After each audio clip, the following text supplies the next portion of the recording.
Bonjour à tous et bienvenue dans la seconde session de la formation sur le marketing touristique proposée dans le cadre du projet Sistina. Ce cours de 40 minutes vous est présenté par le professeur Jean-Pierre Lozato-Giotard. Le professeur a été directeur du pôle de management et de projets touristiques de Paris-La Sorbonne.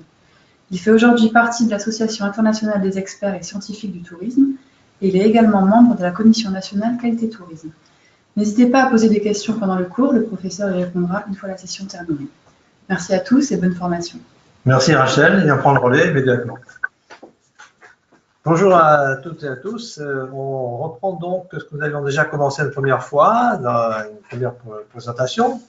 Et ce soir, surtout, ce qui nous intéresse, c'est de voir quels sont les outils pour mener à bien, si on peut dire, la gestion des itinéraires touristiques, voire des excursions avec les croisiéristes, et en somme de bien maintenir, si j'ose dire, le marché à la fois des croisières et surtout le marché des excursions sur les territoires des terres fermes.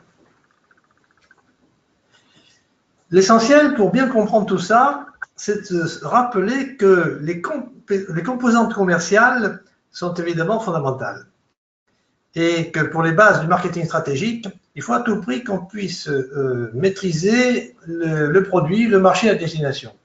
Mais comme nous allons voir un certain nombre de clés et en particulier des indicateurs qui pourront aider, j'espère, la plupart de nos amis, je rappelle quand même qu'en tourisme, finalement, qu'est-ce que nous devons surtout gérer?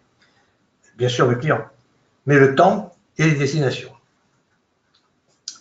Je fais un petit rappel pour l'instant. Ce rappel, c'est de dire qu'aujourd'hui, nous avons affaire à un touriste qu'on pourrait appeler le caméléon. En ce sens que, autrefois, vous savez, les gens passaient plusieurs semaines quelque part, à la plage, à la montagne et autres. Aujourd'hui, la plage du soleil existe toujours. Le bien-être est évidemment une chose importante. L'expérience, la responsabilité, la sécurité, tous ces paramètres doivent être évidemment intégrés.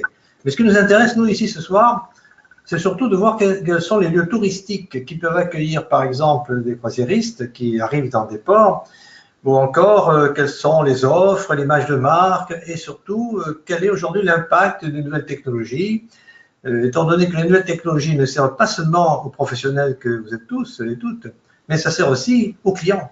Au sort qu'aujourd'hui, les clients, ils ont autant d'informations que pratiquement les professionnels et c'est donc à nous, si j'ose dire, de leur donner les bonnes infos et les bonnes coms. Quelques rappels rapides. Quelles sont les grandes tendances aujourd'hui entre demande et distribution? Aujourd'hui, on voit par exemple que les randonnées, les rails, les trekking, c'est à la mode, mais ça ne représente jamais qu'1% des marchés. Les séjours dans le monde rural en immersion, c'est pareil, c'est très à la mode entre guillemets, mais ça ne représente jamais qu'1% des marchés. Et surtout, nos clients veulent quoi? De la culture des expériences. On y en a un peu de toutes sortes, je ne vais pas tout passer en revue, parce que sur les territoires qui nous intéressent, notamment sur la Côte d'Azur, le Var, la Corse, encore Ligurie, Toscane, on ne fait pas tout. Nous allons privilégier un certain nombre de choses. Ce qui nous intéresse, nous, c'est de savoir si, dans le temps dont disposent nos clients, est-ce qu'ils peuvent aller sur des sites, voir des spectacles, s'arrêter dans des ateliers, peut-être dans des vignobles, voyez, donc faire des expériences. Et puis, je rappelle aussi que pour la demande, les croisières maritimes sont en croissance, mais les croisières maritimes, attention, j'ai mis 2%, c'est-à-dire que les croisières maritimes, même si c'est très spectaculaire, ça ne représente jamais que 2% du marché mondial. Mais pour nous, c'est intéressant, parce que la Méditerranée est évidemment un haut lieu de la croisière. Et puis, le slow-tourisme est à la mode. Alors, comment mettre slow-tourisme, qu'est-ce que ça veut dire, un tourisme lent avec une excursion? Qu'est-ce qu'on fait dans un slow-tourisme? Est-ce que c'est une excursion à pied? Est-ce que c'est au contraire quelque chose avec des vélos? Alors, il faut penser à tout ça. En fait, il faut faire vivre une expérience et l'authenticité. Mais je pense que tout ça, tout le monde le sait. Donc, c'est pas tellement... c'est un rappel, et j'insiste pour dire que ce rappel est quand même nécessaire. Et puis, les circuits de distribution, là, nous entrons évidemment dans l'aspect commercial. Internet, il faut savoir que ça représente 40 à 50% du réseau de distribution aujourd'hui. Les centrales de réservation, on les connaît, que ce soit Booking, Expedia et autres. Ces centrales d'ailleurs qui sont un peu une sorte d'oligopole, il faut le dire. Et puis les clients, qu'est-ce qu'ils achètent quoi? Ils achètent des packages. ou alors ils font du self-buying, c'est-à-dire ils achètent en direct, quoi. Et puis on a aussi du couchsurfing, du low cost, enfin, je rappelle un peu tout ça pour dire la complexité des choses, mais nous verrons qu'il y a d'autres éléments plus importants. Alors qu'est-ce qu'on va trouver sur nos itinéraires? Qu'est-ce qu'on peut trouver? Déjà, tout ce qui est naturel, paysager, végétaux, faunistique, géologique, lacustre, fluvio-maritime, on a le choix quand même, hein. Je prends un exemple. Pour les gens qui font des excursions sur la Côte d'Azur et qui vont sur les îles de Lérins, qui se trouvent à 20 minutes quoi, de trajet maritime de la côte, il y a aujourd'hui des visites très intéressantes de sites botaniques et de sites où il y a des végétations particulières, voire même des biologies particulières, et on fait des visites. Je prends cet exemple-là, où il y a même des visites géologiques qui se font dans l'arrière-pays niçois, aussi bien que dans l'arrière-pays ligurien. Et tout cela, on va peut-être trouver plus ou moins ces choses-là sur les secteurs intérieurs. Et puis, il y a tout ce qui est humain. Alors là, humain, tout ce qui est architectonique. Ainsi, les sites archéologiques romains ou encore l'artisanat. L'artisanat, ça foisonne, l'artisanat. Hein. Il y a de tout, l'artisanat. Hein. Mais attention, si on doit s'arrêter quelque part, il faut prendre des précautions. Il faut aller voir sur le terrain de quels artisans il s'agit, de quel label de qualité on dispose, combien de temps il faut pour les atteindre. Vous voyez. Pareil pour les no-gastronomies. Tout ce qui est no-gastronomique, ça veut dire que ou bien on s'arrête pour voir un vignoble, visite, ou alors on va goûter les produits, mais je pense que certains le font parmi vous. Il faut d'abord se garantir avant de mettre en place des propositions. Et puis, les types de communes littorales et intérieures. Alors, on part toujours forcément d'un point littoral. Alors, vous avez des croisières qui arrivent, je ne sais pas moi, à Gênes, qui arrivent à Toulon, qui arrivent à Nice. Et puis, où est-ce qu'on va, quoi? Est-ce qu'on arrive dans un port qui est dans une grande ville? Est-ce qu'on est dans une ville moyenne, des petites villes, des villages? Mais il faut penser à tout ça. Et par conséquent, il y a toujours un lien, forcément, entre le littoral et la terre ferme. Le problème, c'est qu'il va falloir choisir. Et certains ont choisi, je suppose. Mais si on veut faire de nouveaux itinéraires, il faut aller chercher, évidemment, sur place, des choses un peu plus caractéristiques, peut-être que les gens n'ont pas vu. Hein. Et puis, des facteurs clés. Les facteurs clés, c'est quoi? Là, on entre déjà dans des aspects techniques. La cytologie. Alors, cytologie, ça veut dire quoi? Ça veut dire que les sites que nous allons visiter peuvent présenter un intérêt. Soit parce qu'ils sont spectaculaires, originaux. Je pense, par exemple, à certaines falaises. Je pense aussi à des sites qui sont particuliers parce qu'on y retrouve, par exemple, de l'histoire géologique, ou encore un potentiel attractif. Un potentiel attractif, c'est important pour moi parce que, qu'est-ce que veut dire un potentiel attractif? Sur un territoire, on peut très bien trouver un site archéologique, de la gastronomie, des artisans, et chaque fois, donc, si on commence à mettre bout à bout chaque chose, ça veut dire que le potentiel est plus ou moins important et qu'il va falloir gérer le temps et gérer aussi les moyens de transport, de communication. Et là, j'aborde les infrastructures. Les infrastructures sont importantes parce que dans certains cas, je pense notamment à des visites dans le Var, dans la partie intérieure du Var. Il y a des routes départementales, secondaires, où on ne peut pas passer avec un quart important. Il faut quoi? 3 mètres de large, 2 mètres 50 de large, c'est ce qu'on fait. Donc tout ça, c'est à surveiller. Hein. On dispose de cartes avec Internet et puis avec tout ce qu'on a aujourd'hui, on peut faire beaucoup mieux. Hein. Voilà. Mais c'est donc très important. Puis la capacité d'accueil. La capacité d'accueil, ça veut dire que quand on s'arrête quelque part, si on a un groupe de 20 personnes, c'est plus facile s'il y en a 100. Hein. Et ça doit se vérifier à chaque fois. Je crois que beaucoup le font, hein, je pense que beaucoup le font, et je fais ces rappels parce que c'est nécessaire. Et puis les services touristiques. Alors les services touristiques, on s'adresse à qui? Soit des offices de tourisme, soit des chambres de commerce, enfin, tous les gens qui possèdent effectivement peut-être des documents, des aides concernant par exemple les informations sur les transports, sur les moyens de transport tout bêtement, ou comment fonctionne le port, à quelle heure il faut y aller, à quelle heure il faut retourner, etc. Nous allons être un peu plus précis sur les types de ports et de croisiéristes. Ici, j'ai essayé de montrer quel est, dans le fond, aujourd'hui, quels sont aujourd'hui les modèles classiques. Un port, ça peut être quoi? Un port d'embarquement, c'est-à-dire sur le port principal. Si on embarque à Savone et puis qu'on se rend à Toulon, par exemple, Toulon devient un port de débarquement. Ça peut être un port d'escale. Alors là, nous avons un port d'escale magnifique, celui de Nice, hein, Nice-Côte d'Azur, qui joue vraiment que ça, quoi. C'est pas vraiment un port d'embarquement. C'est pas là qu'on va voir arriver tous les touristes. Non, non. C'est un port d'escale. Mais chaque fois, le problème pour nous, c'est est-ce que à chaque niveau, il y a, oui ou non, des excursions à faire, des itinéraires à construire pour ces croisiéristes. Ces croisiéristes, attention, là, on a deux sortes de croisiéristes, trois sortes. Alors, les marmottes, ben, ce sont souvent les croisiéristes qui se disent bon, nous, on va quitter le bateau, on va rester là-dessus, et je rappelle que c'est le gros pourcentage. Et puis, nous avons les croisiéristes caméléons. Alors, ceux-là sont plus intéressants parce que souvent, ce sont des gens qui ont envie de voir autre chose. Hein. D'ailleurs, ceux-là font de tout. Je dis caméléon parce qu'aujourd'hui, c'est le touriste d'aujourd'hui. Hein. Il va au ski un jour, le lendemain, il va faire une croisière, l'autre fois, il fait du sport. On a vraiment des gens qui font de tout. Et puis, il y a le solitaire. Le solitaire, c'est le croisiériste qui, lui, n'a pas besoin des grands navires de croisière. Il a peut-être un yacht ou il est en location sur un yacht. Et ça, c'est vraiment un client particulier. Je peux aussi citer une expérience personnelle. Il y a quelques années, une grande société de croisière qui avait comme client que des solitaires et qui était basée donc à Monaco en particulier, eh bien, des gens qui louaient très très cher des yachts, mais qui s'ennuyaient. Et alors, il fallait leur construire des itinéraires à eux, leur trouver des activités à eux. C'est pour dire que selon le type de profession que vous exercez, vous allez vous retrouver forcément à devoir traiter soit l'un, soit l'autre, soit l'ensemble, à vous de voir. Voilà.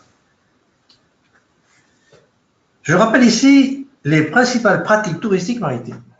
Oui, oui, qui se font sur Terre. Attention, il s'agit des pratiques sur Terre. Alors, c'est quoi? Alors, vous avez la plaisance, ok? Alors, on peut faire du balnéaire. Attention, le balnéaire, ça se fait en mer et, je dirais, sur la plage. Ou alors, on fait du tourisme de repos. On est dans une ville, dans une station.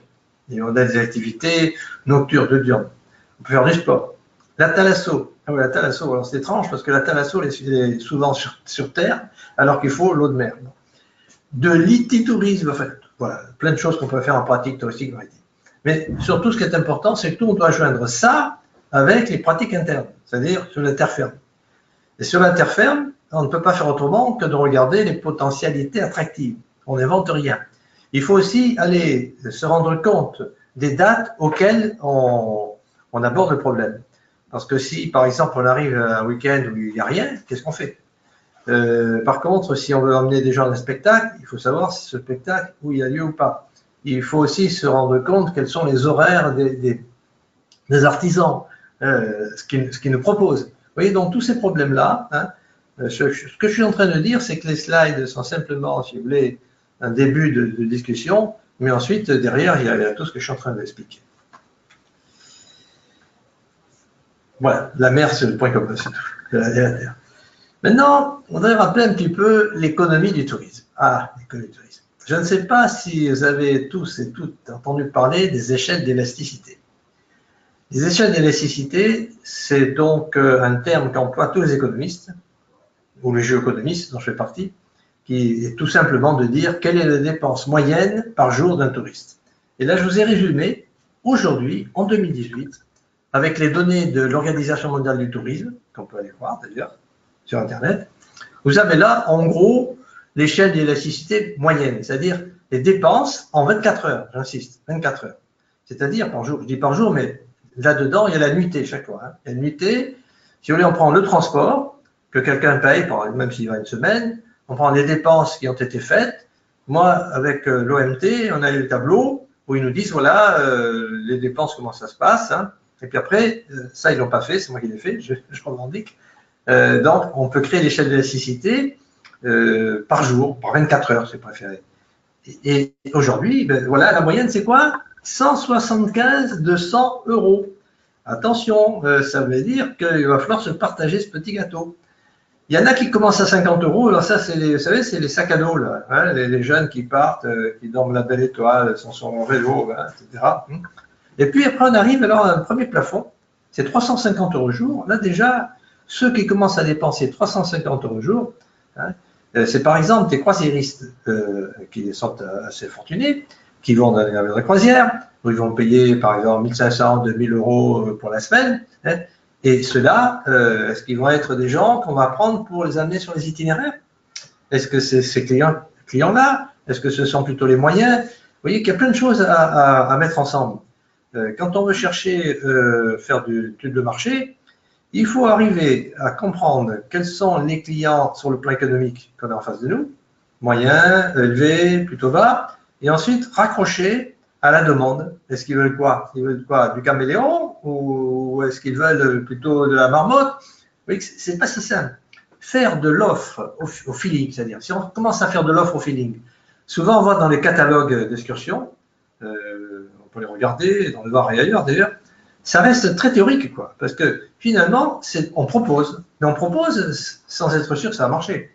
Et c'est sûr, je ne dis pas que la plupart d'entre vous ne cherchent pas à le faire, mais en étant conscient de ça, on peut affiner beaucoup plus en réalité la cible. Bon, je reviens sur Internet. Internet, je me place du côté du client cette fois, hein, je le rappelle. Alors le client, qu'est-ce qu'il fait? Ben voilà, il a son ordinateur, et il se dit, voilà, on offre quoi là en ce moment comme excursion, comme itinéraire sur la Corse, sur la Ligurie, il va chercher et il va voir s'il y a quelque chose qui l'intéresse. Ça, c'est le premier acte. Et puis le deuxième acte, vous voyez qu'il y a plusieurs smartphones ou iPhones. Deuxième acte, une fois qu'il a vu si ça l'intéressait, il regarde le prix. Et oui, le prix. Ça, on va lui proposer ça à quel prix? 50 €, 60 €, 100 €. Et il va falloir donc voir ça par rapport à ce qu'on propose comme itinéraire, comme excursion. Parce que le client que nous sommes, hein, parce que c'est tout pareil, hein, notre décision, elle va dépendre de quoi? Elle peut dépendre de la destination, de la proposition de l'offre attractive. Ah, c'est formidable, je vais y aller parce que il y a un vignoble qui m'intéresse dans le Var, il y a un sentier de randonnée qui m'intéresse en Corse, ou simplement une excursion dans la montagne proche de la mer en Ligurie. Et puis après, il regarde le prix. Ah, mais non, ça marche plus. Là. Le prix, ça m'intéresse plus. C'est-à-dire, on est toujours entre prix et destination, et il va falloir faire coller les deux, quoi. Je peux dire que je pense que vous savez tous que lorsqu'on regarde les excursions à la journée, on sait très bien qu'une demi-journée d'excursion, si on commence à la proposer à 100 €, il n'y a personne qui va vous suivre beaucoup. Hein. On sait très bien que si c'est la journée, ça peut passer. Donc, vous voyez, il faut revoir tout ça par rapport à ce que j'ai appelé l'échelle de la nécessité. Et puis, finalement, Internet, c'est virtuel, quoi. Ça reste virtuel, quoi. Et donc, il va falloir être sûr qu'après, même si on a même les gens, que la qualité qu'on leur propose, ça colle, quoi. Parce que, attention, on retombe en sens inverse, hein, quand on refait le bilan, hein, pour voir si on était vraiment en phase ou pas, quoi. Et puis j'ai pris, je ne sais pas si on va voir ici, une image de la Bourgogne. Hein, voilà, la Bourgogne.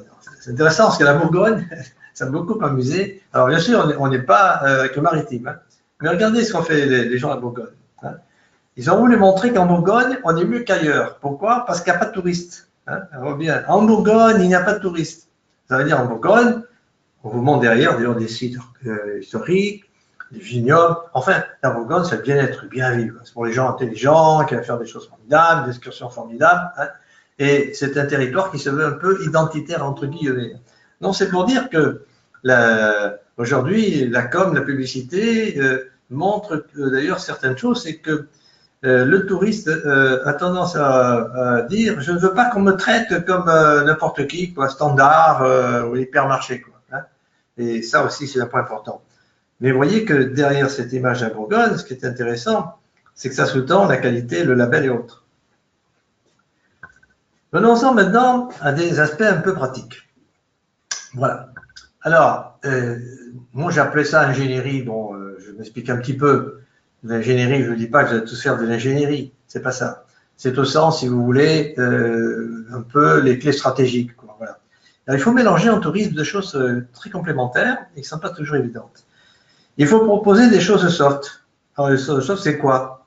Ben, le soft, c'est l'image, le rêve, c'est tout ce qui fait l'attractivité du tourisme. C'est ça le soft. Hein. Le soft, c'est aussi d'aller visiter un site, tout ça c'est soft, c'est magnifique, c'est tout ce qui est culturel.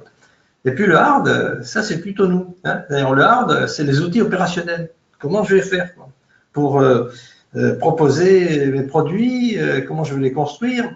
Hein. Et il faut donc à ce moment-là connaître ce que j'appelle un team training dans vos entreprises, c'est-à-dire il faut qu'il y ait une convergence entre les différents acteurs de l'entreprise, ceux qui vont aller sur le terrain pour faire les relevés dont je parlais, ceux qui réfléchissent sur les marchés auxquels on s'adresse, hein, et pourquoi pas des consulting aussi. Et vous voyez que ce soit consulting ou entreprise, on n'échappe pas. Quoi. Et à un moment donné, il faut revenir à ces outils opérationnels et stratégiques. Si je prends l'entreprise, alors l'entreprise, elle, voilà comment se passe un peu son management opérationnel. Je pense que tout le monde le fait, hein, je pense. Bon, dans l'entreprise, aujourd'hui, on a besoin de quoi pour traiter les marchés? On a besoin des technologies, bien sûr, hein, d'information, de com. Je pense que tout le monde sait faire ça. Il faut des systèmes d'information et de communication. Je dirais que dans ce domaine, c'est peut-être là qu'on peut faire le plus de choses originales.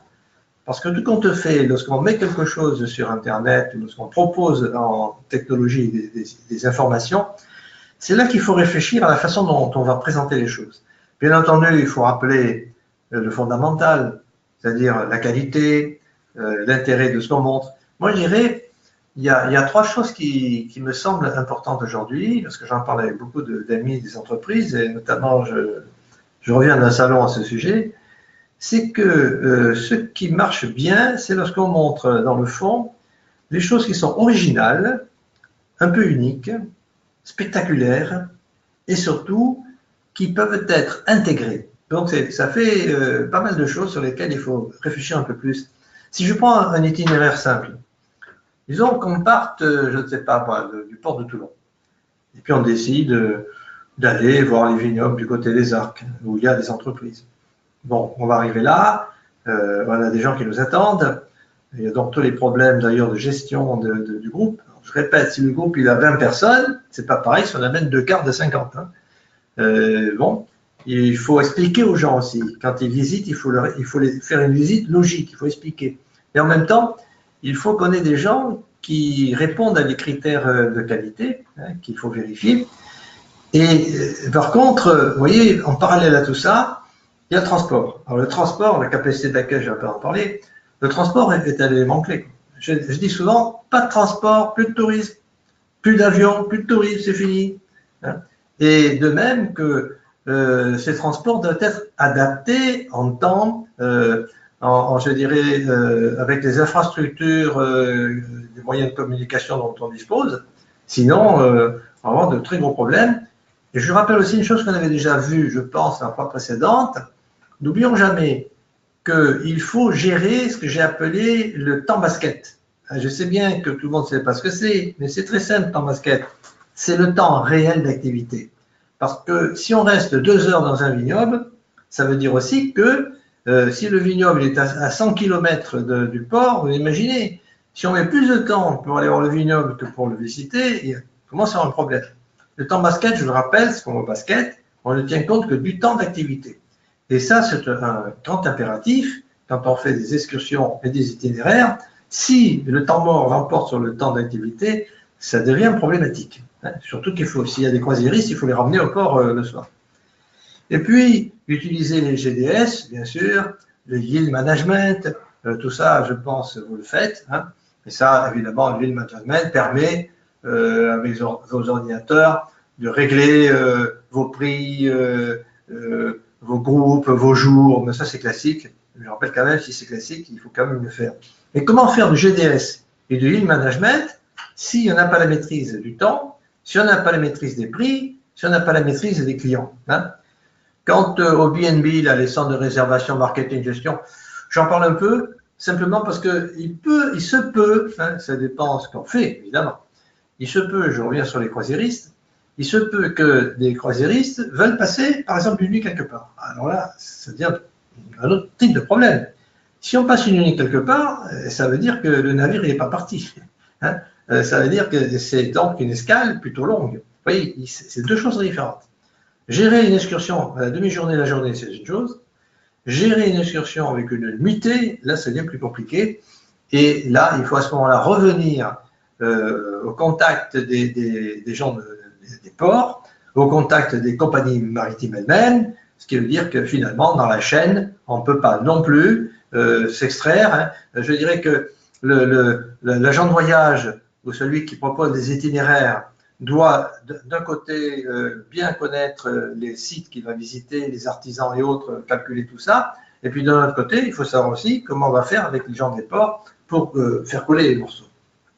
Donc tout ça pour rappeler que pour une entreprise, c'est le management opérationnel. Pour un service public, c'est assez différent. C'est-à-dire que les responsables des territoires, que ce soit l'office de tourisme, dans le fond, qu'est-ce qu'il fait l'office de tourisme? L'office de tourisme, ce n'est pas son rôle de fabriquer des itinéraires. L'office de tourisme, il renseigne, il informe. Voilà ce qu'il fait l'office de tourisme. Mais il peut aussi donner beaucoup d'informations sur les infrastructures, par exemple, sur les horaires des ports.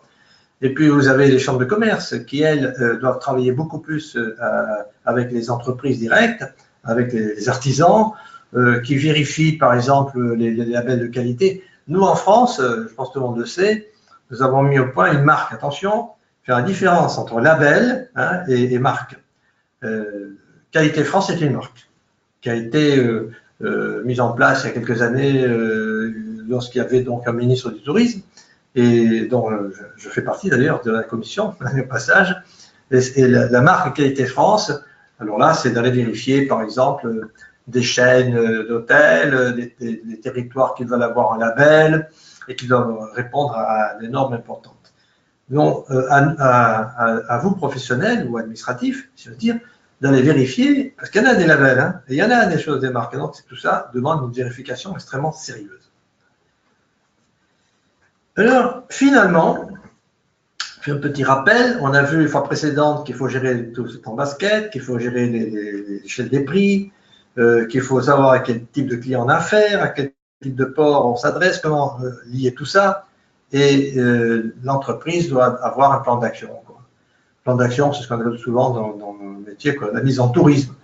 Alors ça, je crois que tout le monde le fait, d'avoir son tableau de bord, hein, d'avoir son marketing. Alors est-ce qu'il faut participer à tout prix à des salons ou faire des éductours? Là, je fais un rappel général. Hein. C'est pour ça que je ne dirai pas tellement plus loin. Hein. C'est un rappel général. Pour dire que tout ça, je pense que beaucoup de gens le font. Mais la question qu'on se pose souvent aujourd'hui, c'est est-ce que c'est utile d'aller dans les salons? Ah, ça, alors, c'est vrai que c'est une grande question. Hein. On sait que beaucoup de salons, aujourd'hui, beaucoup de gens nous disent oui, ben, finalement, ça nous coûte un peu cher, ça ne nous rapporte pas trop. Les salons sont intéressants, évidemment, s'ils sont professionnels. C'est-à-dire, c'est peut-être un bon truc de se rencontrer entre professionnels, c'est-à-dire transporteurs, agents de voyage et autres, et puis voir ensemble qu'est-ce qu'on fait, proposer. Je crois que surtout, de la part des voyagistes ou des gens qui proposent directement des offres d'itinéraires ou autres aux clients, c'est plutôt là qu'il faut aller chercher le meilleur réseau possible et se mettre en phase avec le monde. Quoi, vous voyez.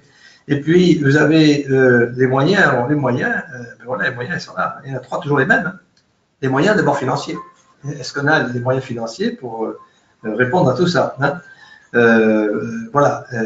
Et puis, les techniques. Quelles sont les techniques dont on dispose? Je pense que vous les avez, notamment aujourd'hui avec l'informatique. Et puis, les moyens humains. Alors, les moyens humains, c'est pas toujours facile. Hein, parce que je me rappelle de petites PME qui proposaient des choses, enfin, un certain nombre de choses, mais rendez compte, s'il faut aller respecter partout, vérifier partout, c'est pas toujours facile. Alors, c'est pour ça que je suggère, hein, entre parenthèses, quand on cherche par exemple la qualité quelque part, bon, vous vous dites, je vais faire cet itinéraire, je vais avoir des artisans, je vais avoir des artistes, etc. Et essayez de voir si tous ces intervenants répondent aux qualités et aux lignes guides, comme on dit, un jargon un petit peu spécialisé, hein, dont on a défini déjà à l'avance un certain nombre de critères, pour voir si ça colle, hein, pour voir si ça marche. Donc, vous voyez, le tourisme, c'est un peu ça le problème aujourd'hui. Hein. c'est à la fois des choses très techniques, financières, c'est connaître, par exemple, telle route en Corse qui va nous amener depuis Bastia, on va arriver juste dans la montagne Corse, on va connaître tout ça, mais ensuite, il y a toujours des moyens humains très importants. Il ne faut jamais oublier que, finalement, à la sortie de tout ça, même si on a tout bien fait, formidable, hein, c'est génial, si on n'a pas, par exemple, un guide vraiment digne de ce nom, hein, qui est capable de gérer pendant la promenade, l'excursion, qui gère le temps, qui gère les gens, hein, qui puisse répondre à leurs questions, qui fasse le lien avec les sites ou les entreprises qu'on va voir. Hein.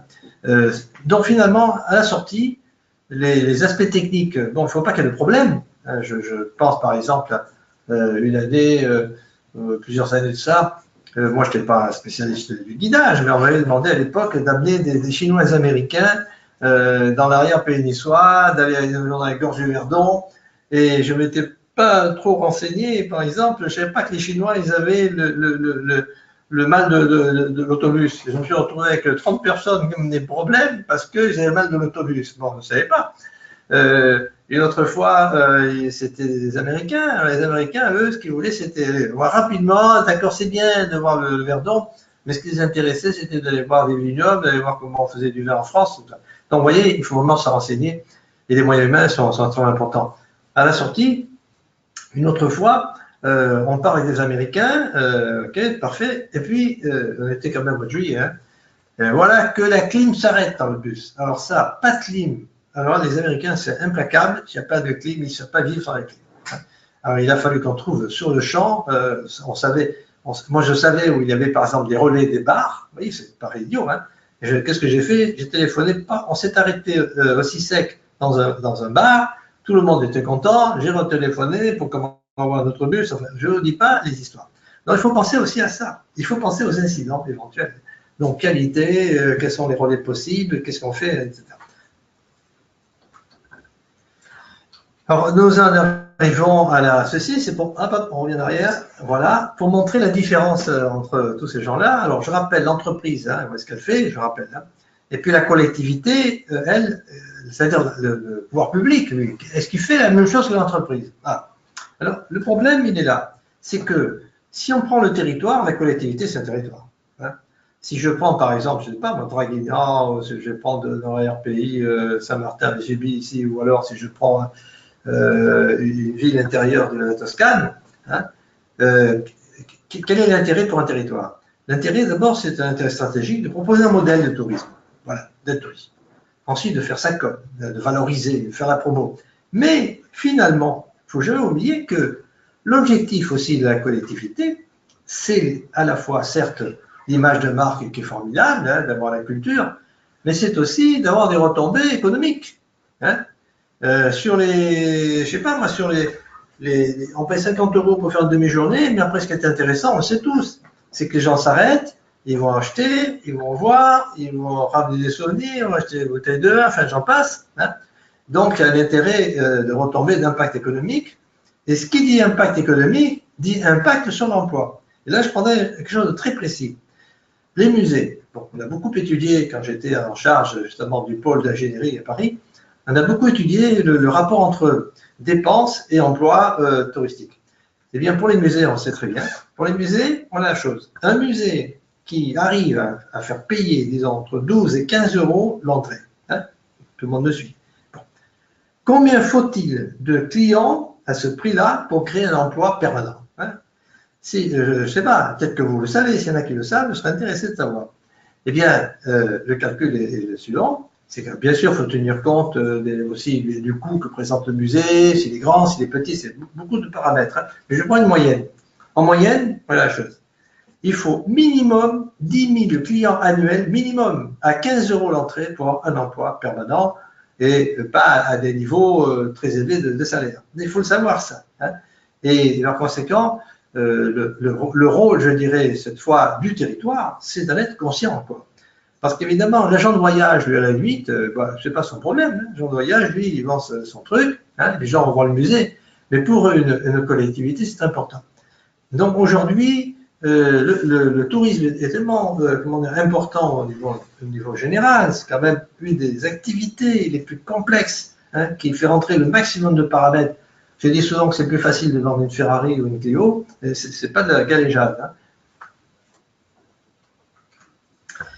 Alors, le problème c'est, j'en reviens sur cette histoire de durable ou optimum. Je finirai un petit peu par ça, hein, pour refaire un petit peu un retour général.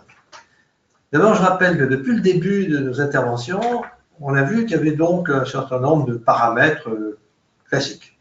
Paramètres classiques, je répète, c'est on fait des excursions, on fait des itinéraires, très bien. Les paramètres classiques, c'est de dire, bon, voilà quels sont les potentiels attractifs importants. Mais là-dedans, attention, il y a quand même ceci qui est important et qu'on n'a pas assez souvent soulevé. C'est que quand on parle d'un itinéraire d'une demi-journée, d'une journée ou plus, il faut savoir bien sûr qu'il y a des arrêts, qu'il y a des lieux à visiter, mais pour ça j'ai appelé ça temps basket. Hein, le temps, c'est vraiment un élément clé, un paramètre vraiment de première importance pour réussir. Hein, parce que si on perd du temps, si on s'est planté dans le temps, alors là, c'est terminé, quoi. Hein. Voilà pourquoi j'avais dit, si vous vous souvenez, mais je le rappelle pour ceux éventuellement qui prendraient la chose en route, que tout quand on fait, quoi qu'on fasse en tourisme, ben voilà, qu'est-ce qu'on a? Soit on fait une halte, alors c'est un truc qui dure une demi-heure, une heure. Hein. Alors l'idée, si on fait un truc d'une demi-heure, une heure, hein, on ne va pas très loin du port ou pas très loin à l'intérieur. Ou alors on fait une excursion d'une demi-journée qui peut durer, par exemple, 3 heures, 4 heures. Et à ce moment-là, il faut définir exactement où est-ce qu'on va, avec qui on va travailler. Ou alors on fait une journée. Alors une journée, ça peut être soit une journée sur un lieu assez circonscrit parce qu'il y a beaucoup de choses à voir. Je pense en particulier à un coin que je connais bien, quoi. C'est entre Monaco, Nice. Là, dans l'RP, il y a tellement de choses à voir qu'on peut imaginer plein de choses. D'accord. Et puis après, alors on fait quelque chose qui fait que on va faire 2 heures de bus, par exemple. On part de Toulon pour aller dans le Haut-Var. Hein, bon. On va aller jusqu'aux Gorges du Verdon. Bon, les Gorges du Verdon, qu'est-ce qu'on fait? On ne peut pas tout voir. Ou alors, on va sur des sites précis parce qu'il y a des artisans. Ou alors, on va, par exemple, carrément dans le Verdon, faire une petite balade en barque. Hein, c'est possible. Donc, tout ça, ça doit se gérer. Et sinon, après, je répète, si on passe une nuitée, alors ça change beaucoup de choses. Parce que la nuitée, ça veut dire qu'il faut aussi organiser les soirées. Tout ça n'est pas évident. Hein. Et il faut savoir exactement, est-ce qu'il y a une hôtellerie, est-ce que c'est du B&B, qu'est-ce qu'on fait, quelle est la qualité de ces structures, combien de gens pour recevoir. Ce qui veut dire qu'il faut aussi prévoir à l'avance. Ça fait beaucoup de choses. Et alors, du coup, je terminerai par cette histoire de durable optimum. Est-ce que mon itinéraire, il est durable? Est-ce que les produits que je propose sont durables? Nous, dans notre équipe, je peux vous dire, il y a longtemps qu'on n'aime plus trop ce terme. D'abord, les anglo-saxons, c'est un peu mieux, ils parlent de sustainable, quelque chose qui se soutient, quoi, qui tient le choc. Et nous, on préfère parler d'optimum. Optimum, ça veut dire quoi? C'est que lorsqu'on va rassembler tous les éléments que nous avons vus ensemble, hein, donc on va décider de faire telle ou telle proposition, on a tout vu. On a vu le prix, l'échelle de nécessité, on a vu, bon, combien de temps on va faire ça, où est-ce qu'on va faire ça, etc. On cherche l'équilibre, quoi. L'optimum, c'est l'équilibre. Ça ne veut pas dire que ça va durer tout le temps. Rappelez-vous, au début, j'avais dit, autrefois, on avait des touristes marmottes. Alors, c'est impeccable, hein. Les marmottes, hein, on restait 6 heures au même endroit, ne bougeait plus. Hein. Tandis qu'aujourd'hui, on a les caméléons qui bougent beaucoup. Hein. Ce qui fait que dire ce qui est valable aujourd'hui, c'est pas sûr que ça va durer longtemps. Sauf une chose. Il y a une chose qu'il faut absolument préserver. C'est la matière première territoriale. Parce que là, alors là, la matière première territoriale, il n'y a rien à faire. Si elle n'est pas durable, c'est terminé. Je veux dire par là que si le vignoble disparaît, c'est terminé. Si les artistes ne sont plus là, c'est terminé. Si le musée ferme, c'est terminé. Et là, alors, ça ne dépend plus complètement de nous, hein, même si nous, on fait quand même de la com là-dessus, pour faire comprendre aux gens que ça c'est très important.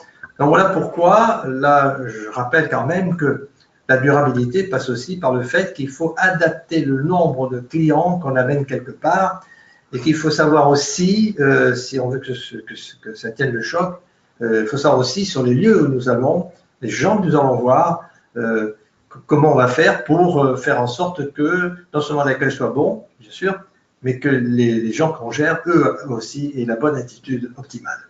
Voilà, c'est donc pas une définition, hein, je l'ai mis exprès, point d'interrogation, parce qu'on n'a jamais trop su ce que je veux dire durable. Si, je peux rappeler quand même une anecdote. Dans un meeting international où nous étions tous des grands experts, n'est-ce pas? Et j'ai eu l'idée de demander à un hôtelier qui était là, ou à un voyagiste qui était là, il dit, oh, que c'est durable? Un voyagiste m'a dit, moi, durable? Formidable. J'ai des clients tout le temps et ça dure un siècle. Donc, c'est durable. Donc, pour dire que, trêve de plaisanterie. En tout cas, je vous remercie pour votre attention et pour votre gouverne. On se fait un peu d'auto-publicité, hein. Voici des ouvrages qui vous permettront d'aller beaucoup plus loin, où on aborde, alors je répète, notamment chez Pearson au management du tourisme, on aborde vraiment ces clés, des exemples très précis, de même que l'écotourisme. J'avais travaillé là-dessus il y a quelques années, où il ne suffit pas de dire écotourisme pour que ce soit écotouristique, il faut savoir aussi comment on fait de l'écotourisme, et puis j'ai signalé quand même aussi des ouvrages faits par des collègues canadiens-américains qui, eux, font surtout du marketing. Voilà, merci beaucoup pour votre attention. Merci Jean-Pierre, merci à tous d'avoir participé à cette formation. Vous retrouverez dans votre boîte mail un email avec un lien vers la vidéo que vous venez de visionner en direct afin de pouvoir la revisionner à votre convenance dans les prochains jours. Voilà, je vous remercie à tous, bonne soirée et à bientôt. Merci encore. Merci. Merci.